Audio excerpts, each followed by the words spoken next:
Hey y'all, this is Liam, And it's Jen. and we're so glad you've joined us for an episode of the limited podcast series, Unlimited Time Magic with Jen and Liam.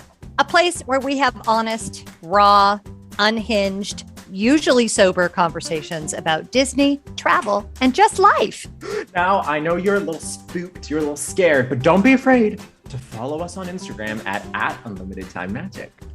And you know what would really help? Go ahead and give us a rating on the Apple Podcast app if you like what you hear. If you don't like it, don't worry. You've got a busy life. No reason to take the time. But if you love it, go ahead and go on there. Give us a rating. It helps us a lot. Now sit down, buckle your seatbelts, put your arms up and relax. Oh, and y'all, if you've been ever afraid that the magic is like dead inside, remember that the magic's you. Enjoy the episode, y'all. Happy Gay Month! Happy Gay Month! This is the month where we can all be gay. Is that how it works? No, I think I have that wrong. We love an ally? Welcome. Welcome to Disney Gay Days with me, Liam Munn. And me, Jen. Okay, so Liam, before we even get into it, I know this is a little much. But you know how I feel about Pride. I understand this month is not for me. I get it. Sure. I maybe wish it were for me. I get it's not for me. However, the way your husband feels about everything, keep going. I know, but word of wise for allies. Okay. Yes. This is what I'm going to do. Go for it. If you are an ally, here is your job this month. Number one, be registered to vote and talk to your lawmakers. Make your voice known. Rights are under assault. And as we know, gay rights are human rights. So that is your number one way you celebrate Pride. Great. Can you co-sign on that? Yeah, I'll co-sign and that. I'm here with an actual gay person. So-called. Okay. Number two. Are we ready? Yep. The thing you do is you can give money to causes that do good work for LGBTQ plus human beings. So we will list some of our favorites. We haven't really discussed it in advance, but I'm sure Trevor Project will be on there. Whoever we decide once we have an actual meeting about it. Okay. Number three, your job is to wear so much Pride merch in public that people assume you're gay. Done. I love that.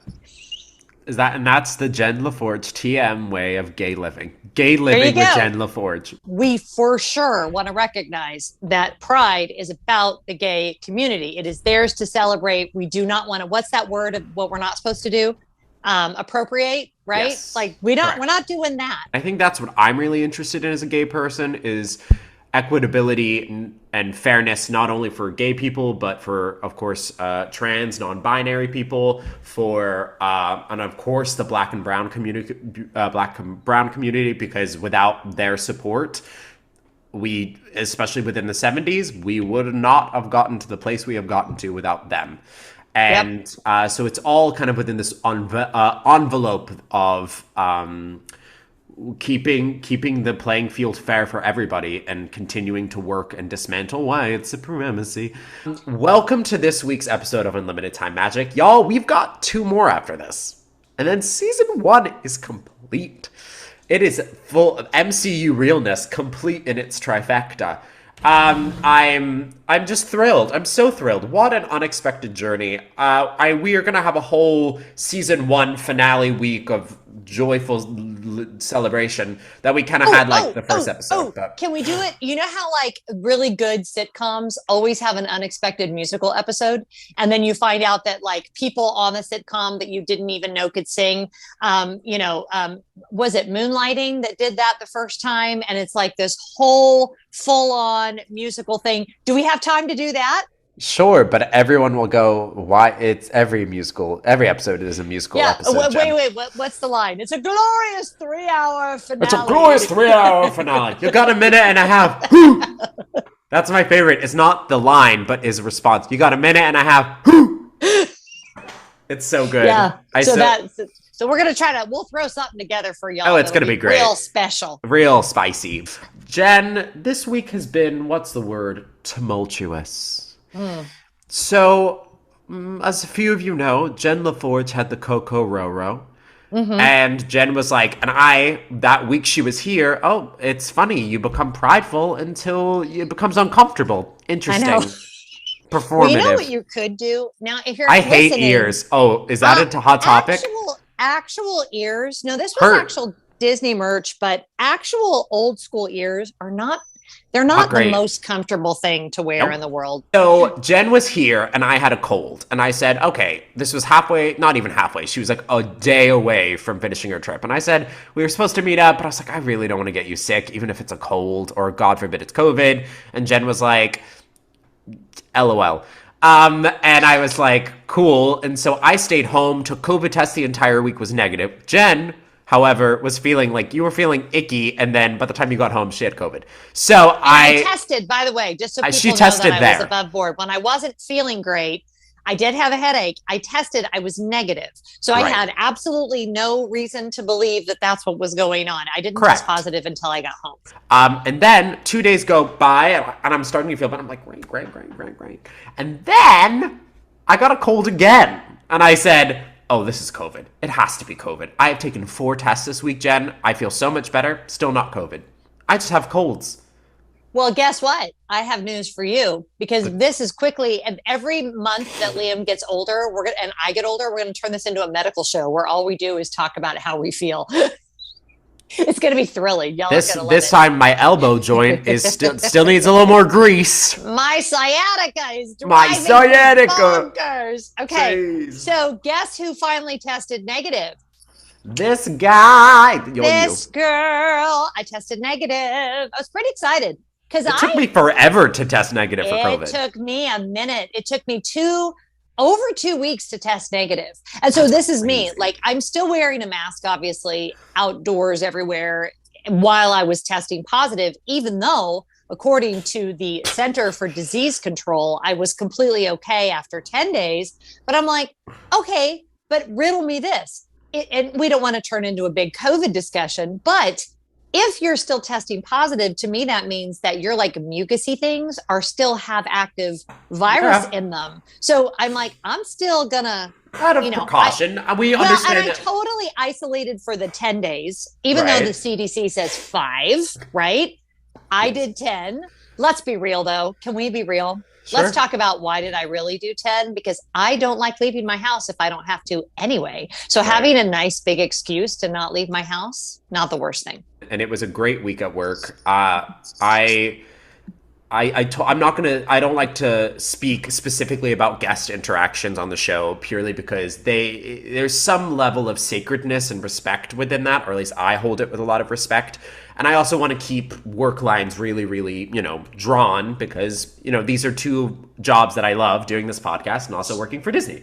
But I will say I shared the personal stories with Jen this week of some particular moments that happened at work, especially with guests with disabilities. I feel very strongly about equitability for guests with disabilities, ranging on the autism spectrum scale, all the way to, guests in wheelchairs. I feel very passionately about sticking up for them. Not like Disney would ever be discouraging against them, but I'm saying that like in the moment, it could be really hard in a fast-paced environment to literally like ignore those, not requests, but you know what I'm saying? Ignore those needs. And I make sure, and I had a lot of incredible moments that reminded me why I was a cast member this week. And I told and when you share those stories with me, like it instills my faith in Disney even more, because for a while there I was starting to feel like cast members weren't really like that anymore. Like I knew they still went through the training and all the things, but I would those interactions were so few and far between. And guess what idea I just had that I think is brilliant. There is a YouTube channel. I think it's called maybe you can look it up while I'm talking. It's like Making Lemonade, or what their name of their YouTube channel is. Anyway, I bet if I reached out to her We could maybe, if we decide to do a season 2, which who knows what we're going to do, but they just got back from Disney and she has such great insights, particularly about people with disabilities who travel to Disney. I would love to get her on the show just to talk about the experience. Like she shared in a video they just put up about the buses and about how every bus only has 2 wheelchair spots. So when they're at a particular resort like Old Key West, they have to make sure that they are one of the first people picked up. Like they'll have to go to a different bus stop because otherwise they won't get on, and they'll have to wait at least 3 cycles. So they get on and then they travel around the entire resort to ensure that he can get a spot. And just things that as a regular guest, even if you are not someone who has a disability, to make you more courteous and mindful of what that experience is like for guests with a wide variety of challenges and disabilities. So yeah, that's, and you saying that, I was like even more motivated. I was like, we got to talk about getting them on and talking about that because it's huge and you see it every single day. I 100% love that. And it was just an incredible week. Filled with great memories and a lot of work. And I'm getting comments now. I'm getting comments from my viewers that are like, oh my gosh, Liam did the greatest thing for us. Oh my gosh, we saw Liam and blah, blah, blah. Like you are becoming quite popular there in the mountain at Everest. So it's an incredible opportunity. And I especially when I open for some reason, when I walk through DAC at 5 a.m. By myself, and I say good morning to a few security guards and cleaners and things because I was like, they don't talk to anybody. Like, I need to say good morning. And I'm incredible moments of gratefulness and thankfulness in my life right now. And it's cool that I'm coming into my own of realizing the things that I thought were just givens to be good at the job were actually talents, and that I'm quite good at what I do. Yep. And so it's a very cool, what seems to be a beginning of a journey. Who's to say what happens tomorrow? Well, it's no joke that you're wildly overqualified for the job you're currently doing. But I love that you are using this as a space to figure out what happens next. Hey, how was your week? What was up with your week? Oh, gosh. Anything good? Anything good? Foster dogs are continuing to be great. In fact, I was almost late to this recording because we have a family, fingers crossed, that might be adopting the foster dogs. And so many of you have said, why don't you just keep them, blah, blah, blah. And let me tell you, I feel very strongly that there's a very spiritual component to dogs and where they end up. It's a very big deal to me. Right. And as up to today, I have not felt that we are their landing spot. I am always open to that changing, but I think anyone who fosters animals, you have to have that mindset that my job right now is to train them to becoming the best dogs they can be for their forever family. And not only that, it's a massive commitment. Adopting an animal, any animal, for us always is a lifelong commitment, the life of that animal. And these guys are 6 years old. They just turned 6. So that there's a lot of years left for them. And I want them to be in the best possible situation for them. So although I appreciate everyone saying, how can you let them go? I can let them go because I know that there is a home for them that is probably not ours. Isn't that a beautiful thing when you know the best thing for a relationship is it to end? Yeah, that's right. I feel like that's good for any relationship. Like, not only dogs, but it's like, how much time and effort have we spent in relationships that are not rewarding? Well, and you also need to always remember that not every relationship, a successful relationship, doesn't mean that it didn't end. Like, in other words, you can have a successful relationship and that relationship ended. How was it successful if it ended? Well, did you learn about yourself? Did the other person learn about themselves? Do you feel like maybe you made some mistakes? Maybe they made some mistakes. Maybe you learned things that you never want to do again, right? There's always benefit. There is strength to moving on. Yes. 100%. And there is strength. I am learning this right now in my present status in therapy and journaling. Yep. There is status, there is power, there is resilience in not knowing. That's right. Because that is where the blessings lay.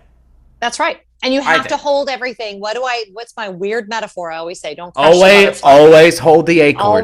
Always with me in the butterfly. So hold a butterfly loosely. If you squeeze your hand too tight around a butterfly, you're going to kill the poor thing. But you want to hold on to it loosely and understand that when it's time for it to go, it's time for it to go. So there you go. I thought your words of wisdom were about holding your tax money. No, oh no, that's about you giving me money. That's where you got confused. Oh, there you go. So hey, are we gonna? do I keep this receipt for you?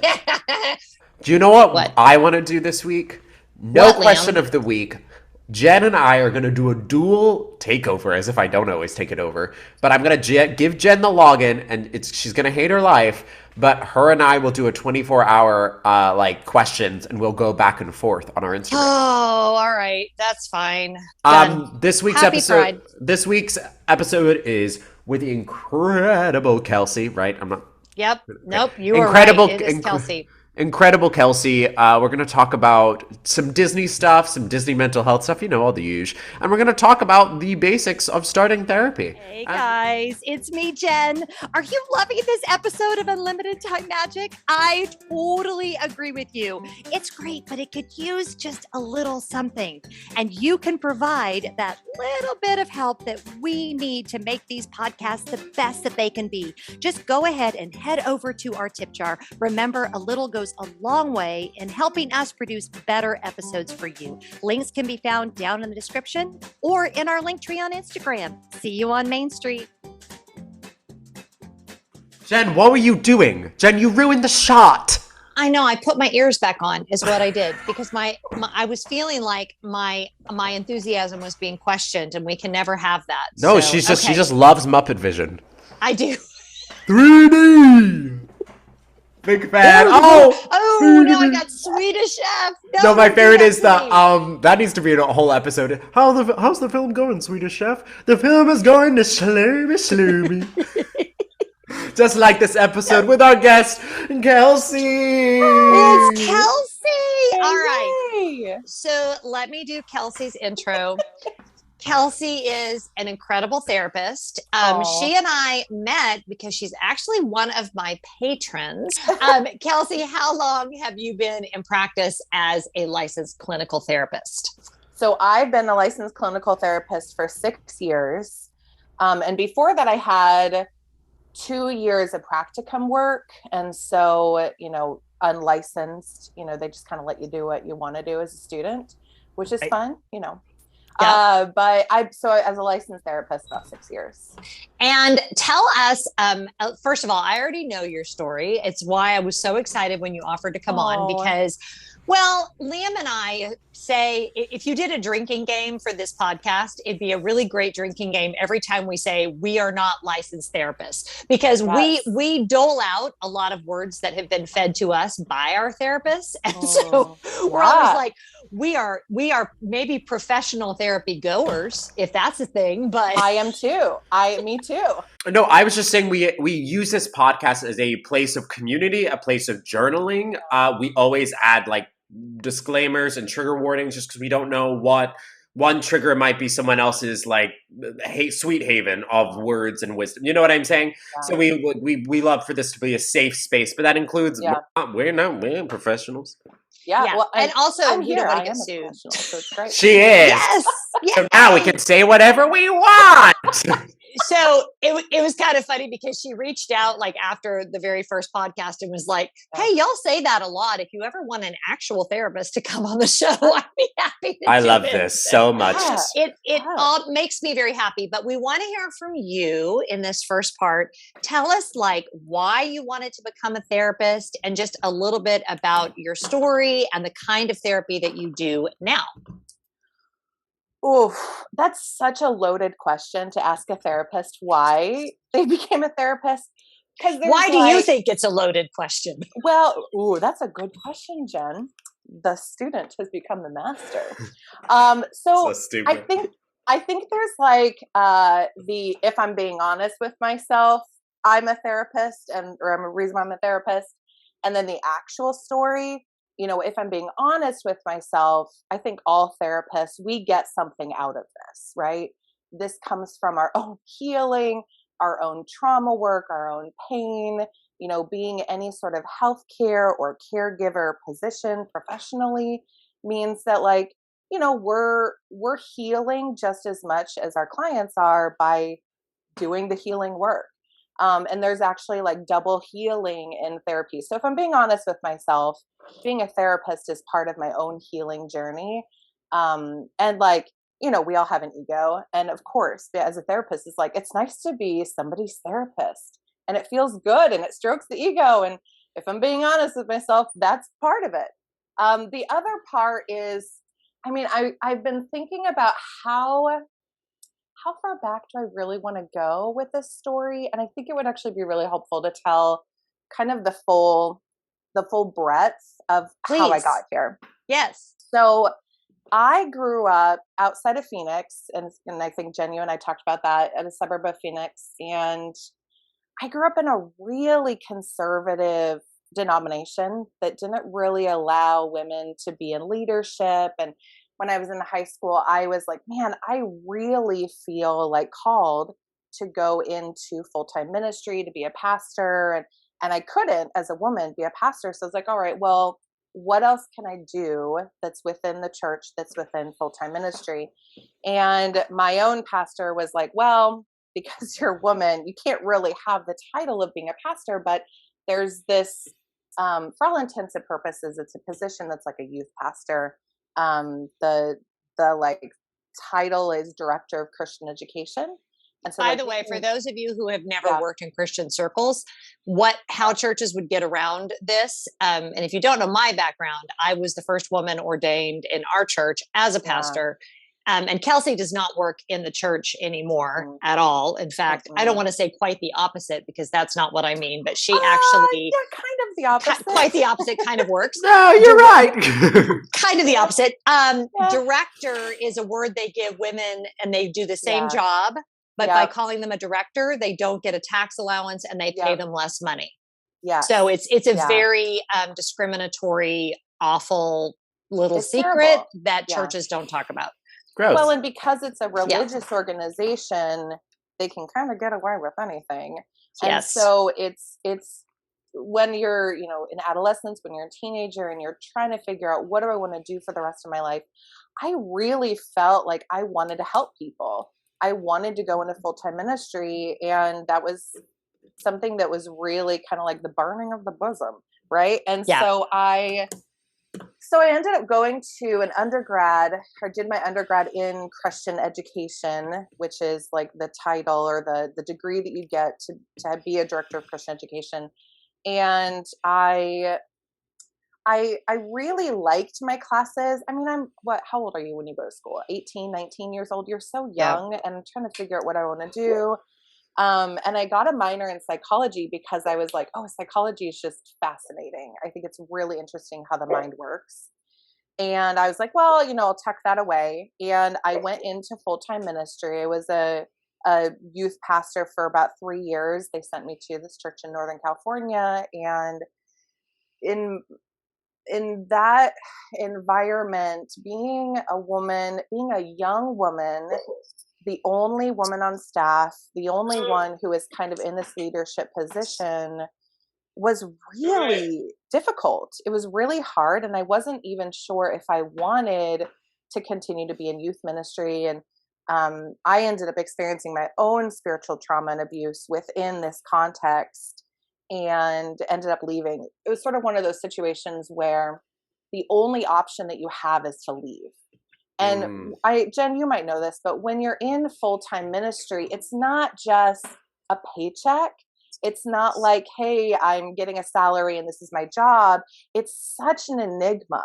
Your social life is within this community. Your spiritual life is within this community. Well, and it really is we want to be careful with words because words are important, but it is a very cultish view of the world. And a lot is said, and other employers will do this as well, right? They'll talk about you being family. And I always hated that because you can't fire family.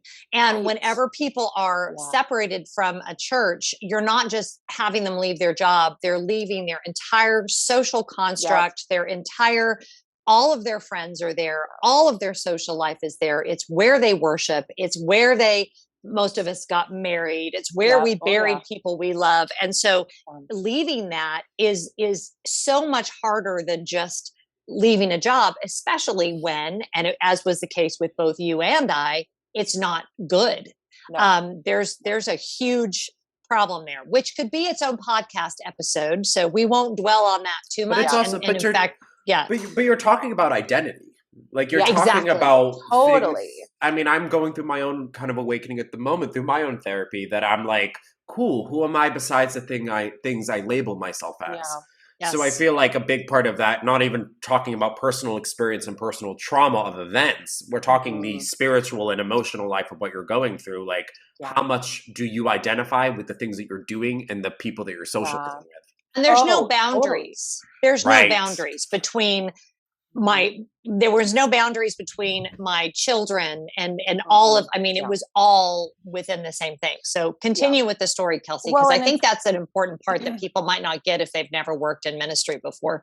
I totally agree. And anybody who's left ministry before, they understand it really is an identity piece of, okay, what now?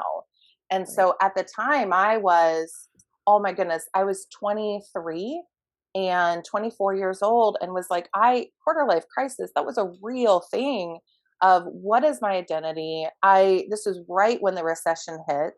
And so trying to get another youth pastor position at a different church or different denomination was so difficult. It was really hard.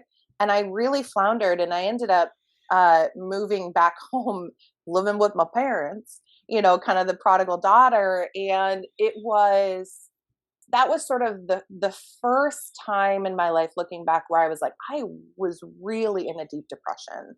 And people around me who were closest to me, my parents, would often say, you should talk to somebody. You should really see a therapist. You should see a counselor. And at the time I kind of poo-pooed it. I never really been in therapy before. And I was like, no, I'm fine. I ended up landing in like a big evangelical non-denominational church outside of Phoenix. And it was very much like, I just need to be more faithful. I need to pray more. Like I kind of solved my own depression with faith and spirituality. And it was unhelpful and ineffective. You tried to work your way out of depression.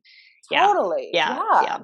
And that's what you do. I hear that. That's what you do, right? Because that's what you're told that what you're doing is you're victim shaming yourself, or as Liam is fond of telling me, I'm gaslighting myself, right? Totally. You're telling yourself, because if you can do something through hard work to fix it, that means you did something wrong in the first place to cause it, right? Exactly. And so let me double down on being faithful, a faithful disciple to, make sure that I can maybe change the way that I'm feeling when really there was no amount of prayer that was going to change the way that I was feeling. Right. And so I really floundered for a couple of years. And when you're coming out of full-time ministry and that's all that you've done, I had no sort of skills. I didn't know how to enter into the workplace. I ended up as like a Starbucks barista for a while. And I think we've all been there. I love working for Starbucks. I was a Starbucks barista for a while, and some lady came in and offered me a job in customer service. I was like, yeah, I could do that. And in customer service, they're like, oh, you have a degree in education. Why don't you be a corporate trainer? And I was like, okay, I can do that. And I ended up working in the same building as Yelp. And I was talking to some people on the elevator, and they're kind of telling me about their job and marketing and advertising. I was like, I can do that. And so I interviewed and they offered me the job, and I said, yeah, I can do that. And so there's sort of a couple years there of just saying, yeah, I can do that. A lot of little yeses.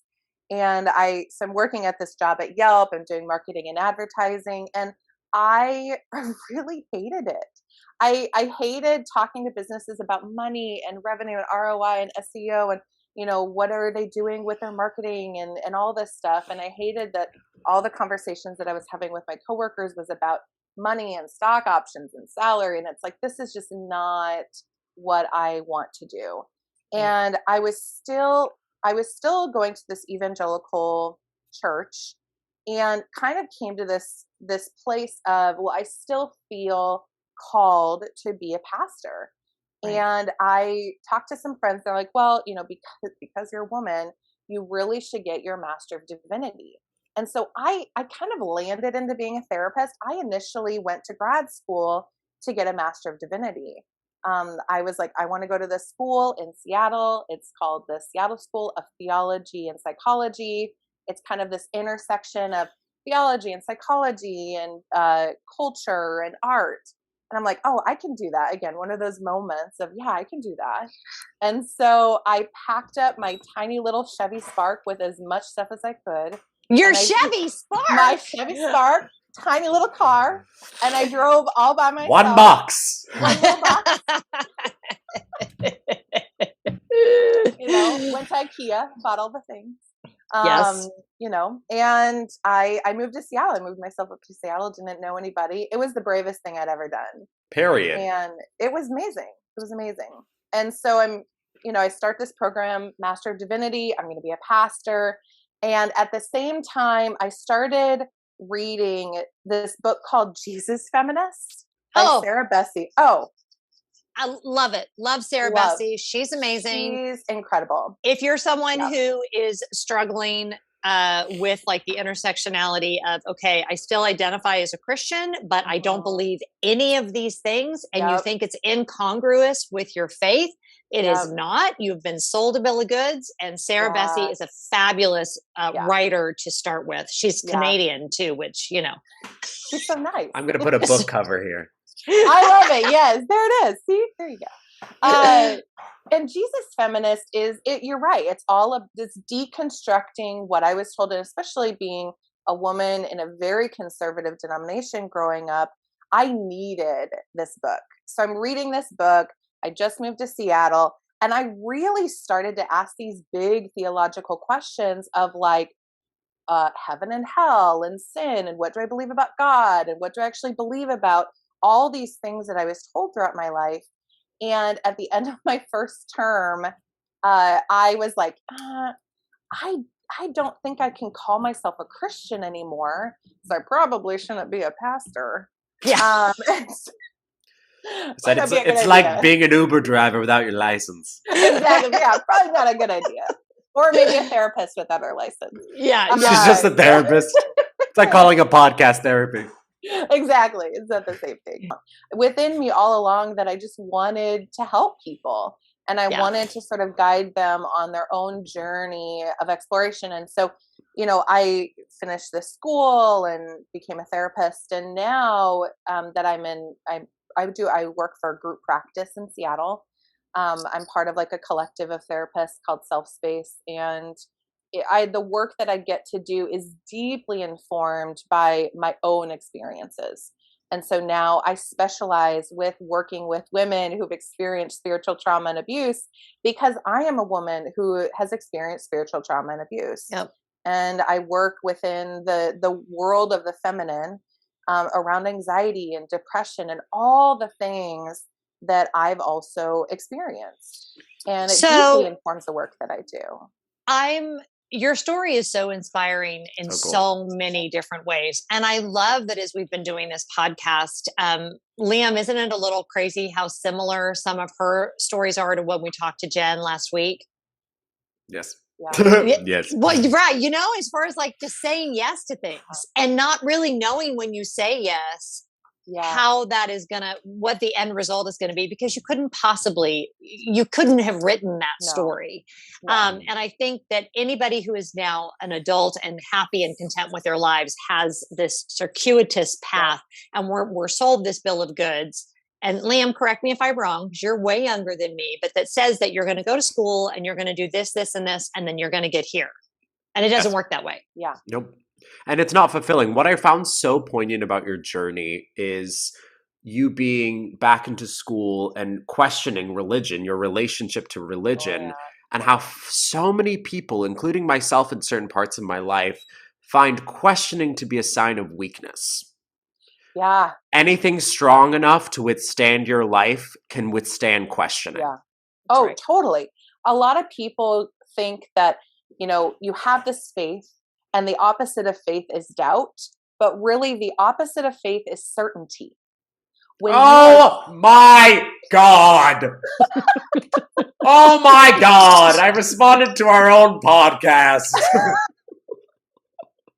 That's crazy. But you're right. Keep going. And in therapy, that's what we call an awakening. Oh, there it is. There's some insight for you. Free. I won't charge you for that one.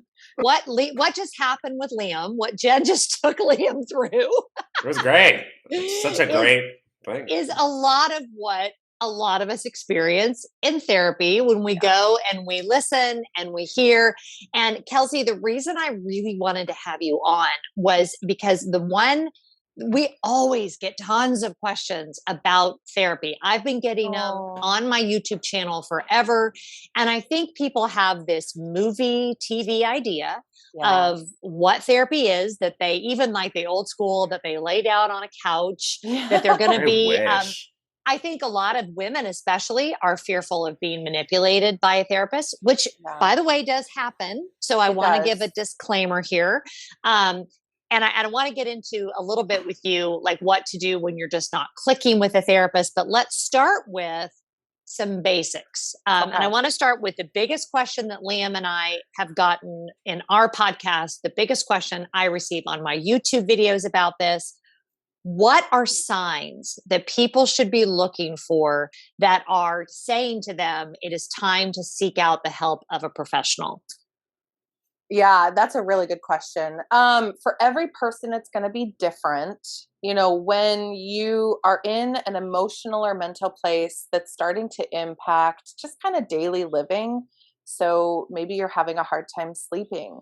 Maybe your appetite has changed where you're just not eating at all because you're so anxious, or maybe you're taking extra naps during the day because you're struggling with depression and just things don't feel the same. Things kind of feel blah. So anytime things just start to get in the way of everyday living, I think that's a good place to start. I think every client that I see, one of the things that I ask them is, you know, what brought you here?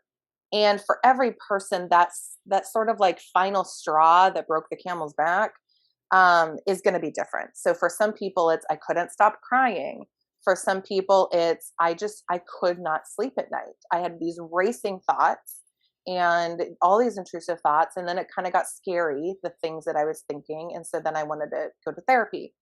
Honestly, I think the biggest number one sign for you to go to therapy is if the people that love you, that are around you, are telling you you should go to therapy, you should go to therapy. So if you have people in your life who are saying, maybe you should talk to somebody about that, you should listen to them.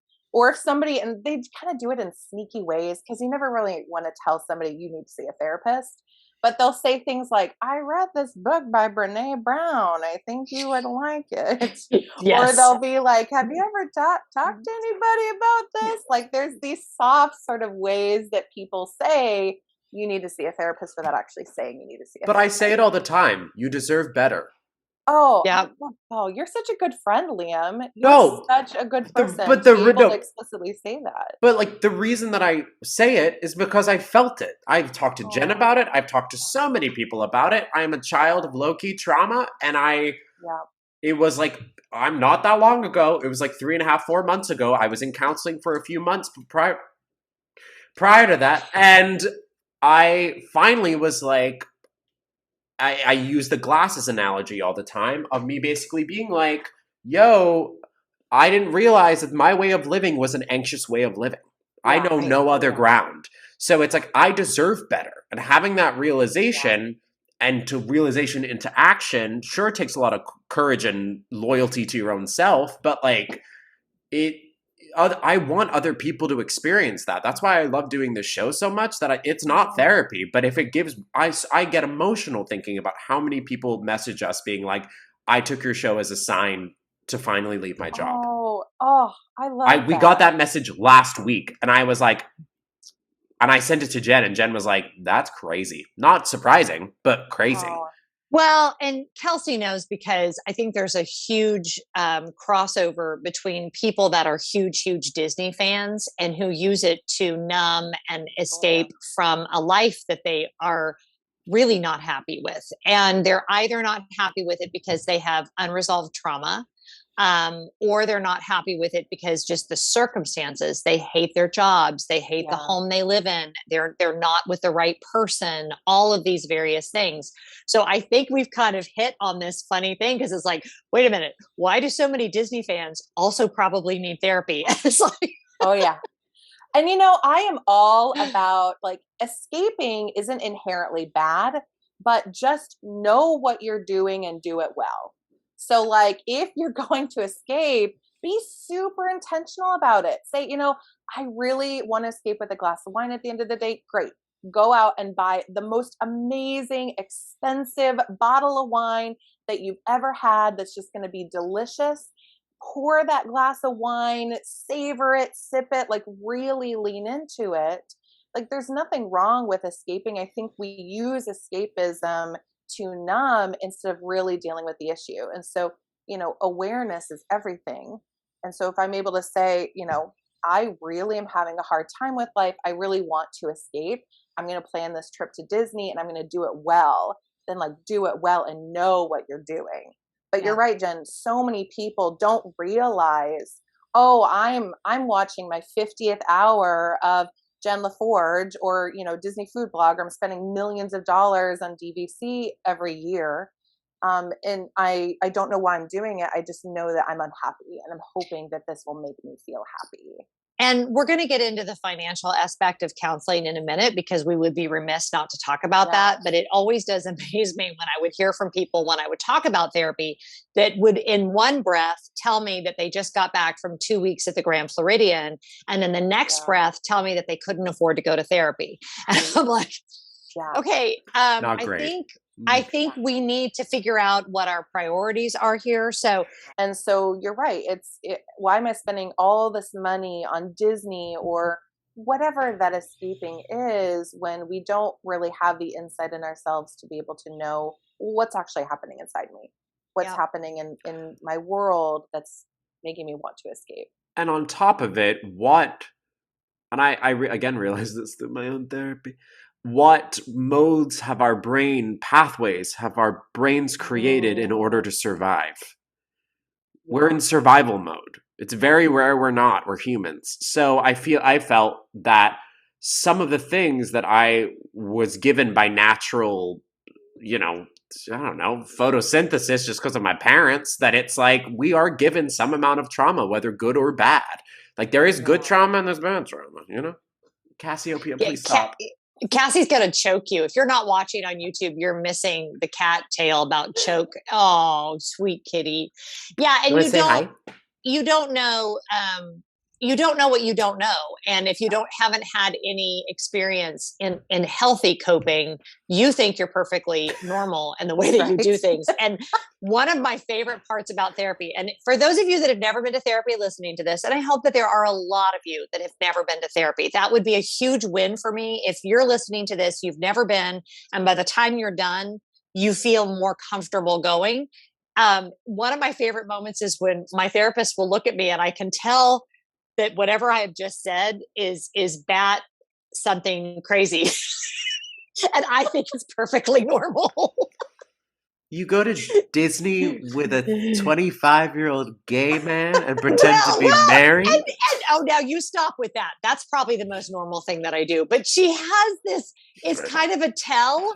And she does it. Obviously, she's professional, right, Kelsey? Like she would never like clutch her pearls. But I could see it in her eyes when I say something. And then I'm like, oh, yeah, that's not normal, is it? Oh, shoot. Okay, moving on. Get him next time. Oh, I did One of these that. days. One of these days. I think I told you this, Kelsey, on our first conversation that my very first therapist over 20 years ago said to me, Jen, the goal is not to get an A+ in therapy. Yeah. I have clients like that.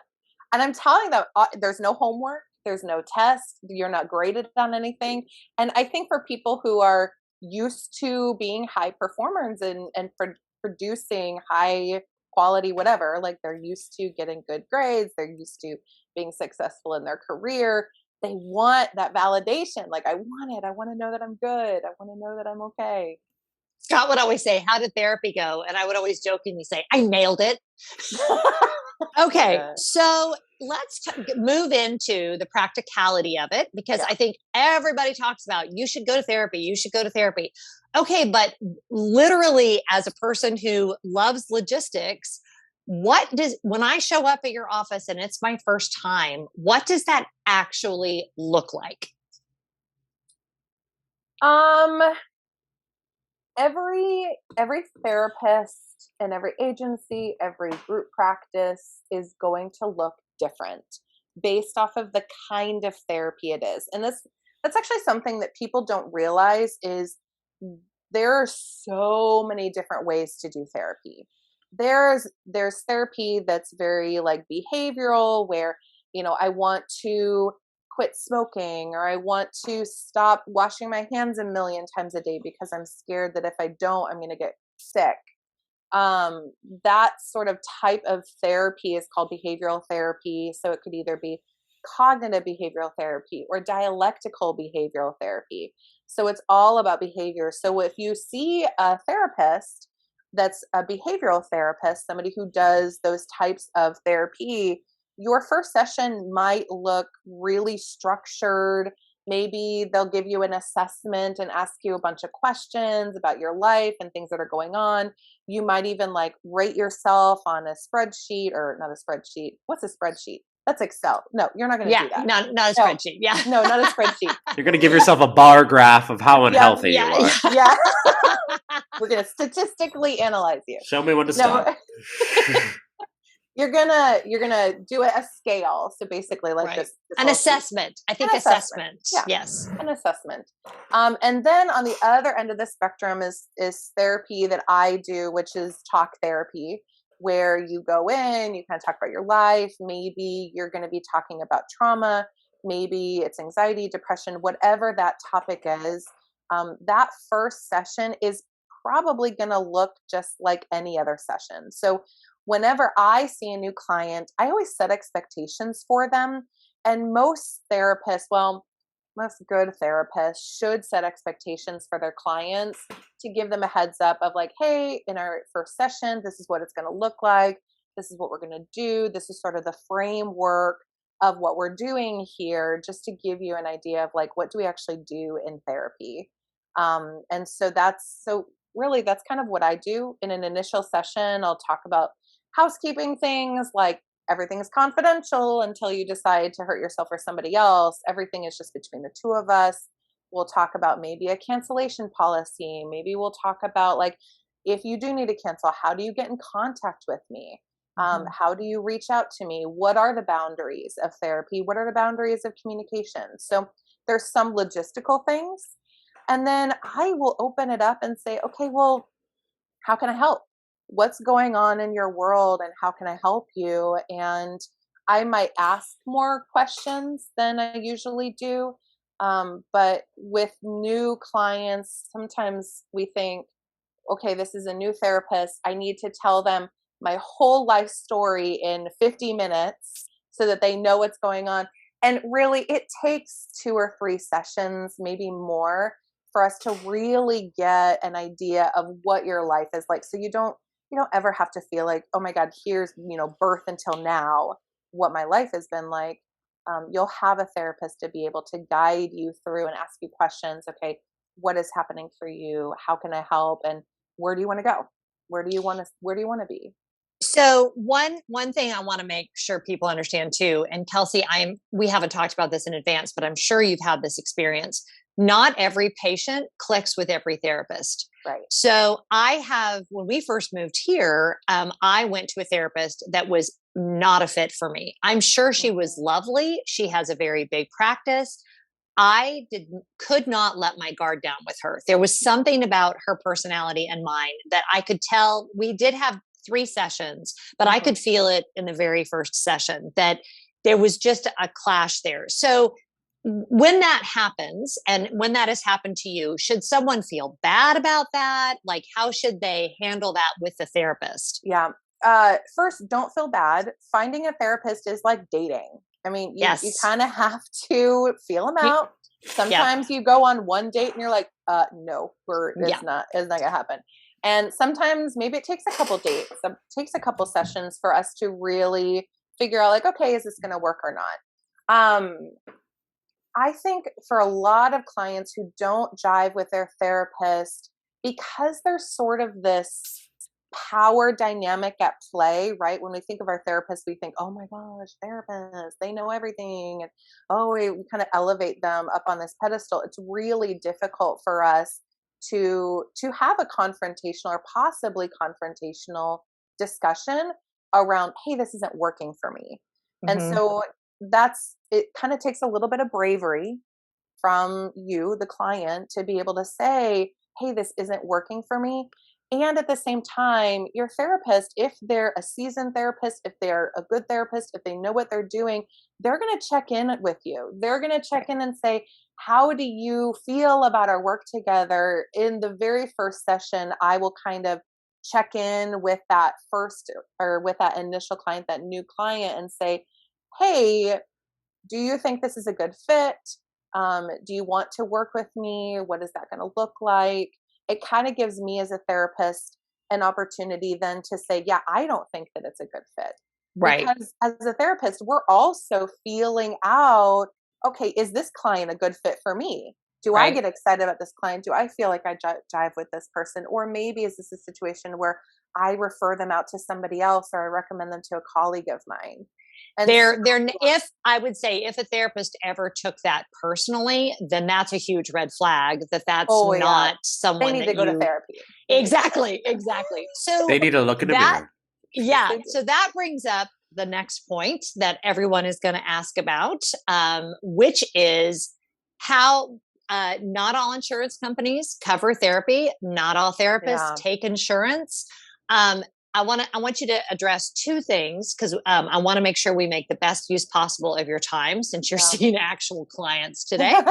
How does someone go about finding a qualified therapist in their area?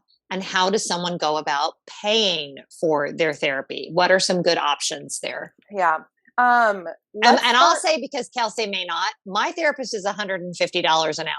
And that's pretty standard. So just know what you're getting into. And most people, when they start therapy, go anywhere from once a week to once a month, depending on what you can manage. But that's the kind of money that we're talking about. Yeah, it's buco bucks. And I am at the point in my own therapy practice where I can't even afford me. And it's wild. It's so wild that I live in Seattle, we have a mortgage, we have bills to pay. It's so expensive to freaking live here. And so it's just expensive. And let's first talk about, how do I find a therapist? I think that might be really helpful to kind of separate that. So, finding a therapist really is kind of like dating, word of mouth. Who do you know in your life that sees a therapist? Do they like their therapist? What do they like about them? Are they part of a private practice where it's just that one therapist? Are they part of a group practice where maybe it's a bunch of therapists, like a collective, like what I'm a part of? Do they see a therapist at an agency that's supported by Medicaid or insurance companies? So there's a lot of different sort of organizations or structures, systems that are in place for people to find therapy. So Psychology Today has an online sort of search platform where you can go in and find a therapist. You can plug in, like, I want to find a therapist who does this kind of therapy, or I want to find a therapist who specializes in anxiety, or I want to find a therapist who just takes Blue Cross Blue Shield. And so you plug in the search term, the search criteria. And you can, look up a bunch of therapists and read their listings and kind of get a vibe for who they are. Therapy Den is also a really great online platform to find a therapist. We will put all these resources down in the show notes for you guys as well. Yeah. Therapy Den is, it's for clients who might want to find a therapist who is a little bit more alternative. So I'm on Therapy Den because I work with kinky clients and BDSM community. Little known fact, love me some kink. Yeah. Are we gonna cut Period. that? Are we gonna cut that or? No, I said No period. No. You think I'm gonna cut that? I'm the editor. I'm gonna do whatever I want. It's Pride Month, beach. So yeah, Therapy Den is great if you are part of the LGBTQ community and you want to find a queer therapist. If you are kinky, if you're into BDSM, if you're like spiritual abuse and trauma, something that's kind of like, well, you can go to Therapy Den to find like a normal therapist, or you can go to Therapy Den to find a much broader spectrum of therapists who specialize in just sort of atypical topics and issues. And so now, that's another great resource. With Therapy Den, so if you are recovering from trauma, obviously trauma recovery is a specialty.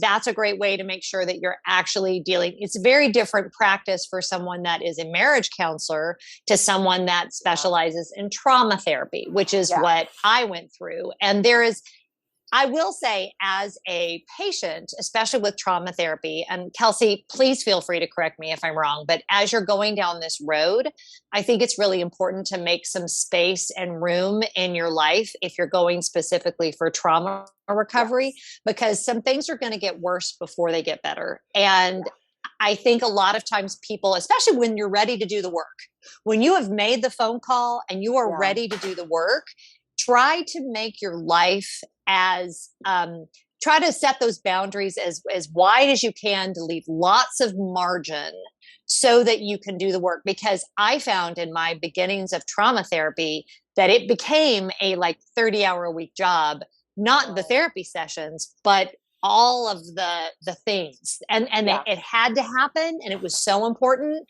But it can get worse before it gets better. Yeah. And that's really true for, I think, a lot of different kinds of therapy models, right? But especially with trauma-informed therapy, if you are somebody who has childhood trauma, sexual assault or abuse, you're going to be spending a lot of time trying to create and access safety within your body to be able to do the trauma work. And so there's sort of this preliminary moment in therapy of, well, we need to make sure that it's even safe for you within your body to do trauma work. And so we spend significant amount of time in therapy, and it just happens to spill out of therapy. That's kind of what happens when we go to therapy. There's like a stickiness to it where we leave a session and it sticks with us. We think about it throughout the week. We kind of take our therapy session and our therapist with us when we leave.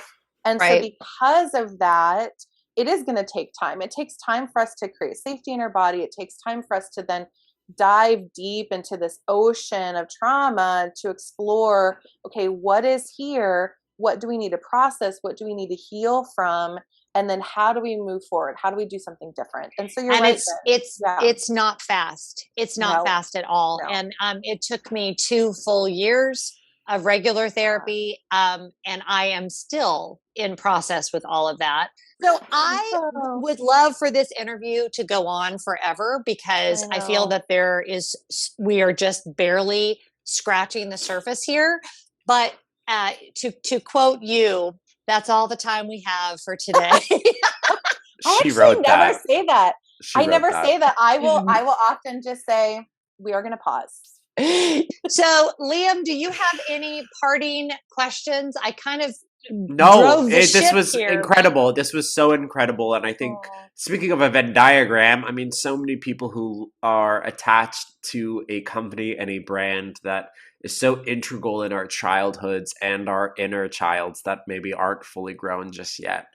I feel like there's a lot of intersectionality with that, and there's a lot of mystery and shadows around therapy, and it has saved my life, and I hope one person out there can think maybe I deserve a little better tomorrow, because the fact is that you do. So, Kelsey, thank you for joining us on Unlimited Time Magic. Kelsey, can we put your Instagram, or do you not like people following you? I don't like I won't accept them. I have a private Instagram, but you guys can link my bio for Self Space. Could we put something like that? Yeah. Oh my God, incredible. If you're in Seattle or if you're in Washington State, we offer telehealth therapy sessions, and that's what I do. Incredible. Kelsey, I cannot thank you enough. I understand that you took time out of your practice today to come and talk to us. So beneficial. I would like to just say, can we make you the official therapist of Unlimited Time Magic? Okay, oh my God. good. I would love to come back. You guys are my people. I was a theater kid in high school. I mean, like, I was in Into the Woods. I was Little Red Riding Hood. Like, I love you guys. Yeah. I knew you were our kind of person, Kelsey. All right. Well, take care, girl. We will let you go. And just thank you again. We appreciate you so very much. That was so good. We could have talked to her for 3 hours and we still wouldn't have covered. I really had a hard time because I knew she only had 1 hour to record. And so I was really trying to keep the train moving, but I just could have sat with so much of that for so much longer. She seemed like she had a great time and we loved Kelsey, and girl, come back. She's the official therapist. Official. Yep. Official. Yep. If you would like to follow us on Instagram, it's at Unlimited Time Magic. Watch us on YouTube where you can see our faces with these incredible episodes. We only got 2 more, folks, so enjoy your Pride Month. There's some there it is. A reveal form. And let me tell you, y'all, your support, we aren't even done with this week, and we are sharing half of our donations from last week are going to the Giraffe Foundation. We have 2 more days of this. Y'all, we are making so much money for this foundation. Your support on the tip jar makes better episodes for us. It sets time aside that we can make on making these episodes better. So your support is not going unnoticed. We thank you guys so much. And when we make these donations to these fantastic organizations, we are making a difference as a community. So I am just so thrilled and so excited. Our amazing friends on the tip jar this week is Jill, Marissa, Susan, Charles, Karen, Cindy, Elizabeth, and Ashley. Incredible. Yay! Incredible. Thanks, you guys. You're amazing. Literally. We will see you for the next 2 weeks, and then that's our season 1, folks. So have an amazing week. Take care of yourselves. We'll see you later. We hope you enjoyed this week's episode of Unlimited Time Magic with Jen and Liam. Don't be afraid to follow us on Instagram at Unlimited Time Magic, where you can find links to our YouTube channel where we upload every episode where you can see our faces, and also to our tip jar. Any bit of money helps to produce better episodes for you guys. So we'll see you next week, and we'll see you on Main Street. Bye!